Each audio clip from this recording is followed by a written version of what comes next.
সামনে ড্রাগনের ভাস্কর্য দেখে আশা করি সবাই চিনে গেছেন আমরা কোন জায়গাটায় গেছি। যারা এই পার্কে আসছেন অন্তত তারা জানেন যেটা কোথায় অবস্থিত। এটা বাল্যকান্দি আমাদের মেঘনা ভিলেজ নামে পরিচিত। পার্কটা কৃত্রিম, কিন্তু দেখার মতো অনেক কিছুই ছিল। যেমন এখানে ছিল হরিণ, হরিণের পাশাপাশি ছিল বানর ও কচ্ছপ। তো পূর্বে কিন্তু এখানে আরও অনেক কিছু ছিল, যেমন ইকো অফিস ছিল, তারপরে আপনার এই যে ছোট একটা কুমির ছিল। তো অনেক প্রাণী এখন মিসিং।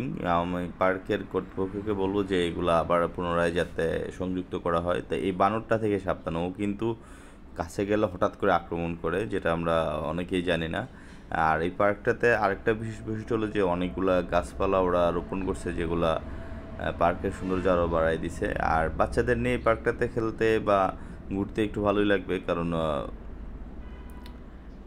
আমরা তো নর্মালি এই পরিবেশগুলো পাই না। আর বাচ্চারা যদি একটু পশু পাখি বা একটু প্রাকৃতিক পরিবেশ পায়, তাদের মাইন্ডটাও রিফ্রেশ থাকবে এবং তাদের যে শিখার আগ্রহটা বা জ্ঞানের প্রসারণটা ঘটবে।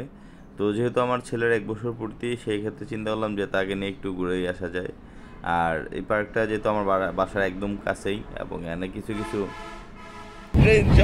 আর গেমিংই আছে, যে তারপরে যেমন ট্রেন রাইডের অপশন আছে। মানে 50 টাকা দিয়ে আমরা ট্রেন রাইড করে ফেললাম।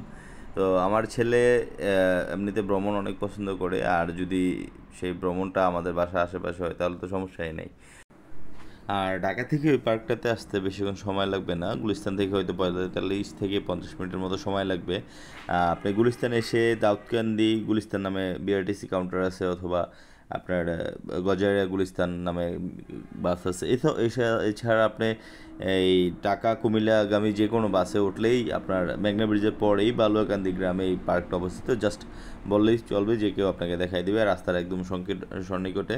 আর এই পার্কটাতে নতুন নতুন কিছু সংযোজন, যেমন আপনার সুইমিং পুল আছে, দেন কিছুই আছে। কিন্তু এই পার্কটাতে যদি আরও কিছু পাখি অথবা দেন বন্যপ্রাণী সংযুক্ত করে, তাহলে পার্কটার সৌন্দর্য আরও বেড়ে যাবে।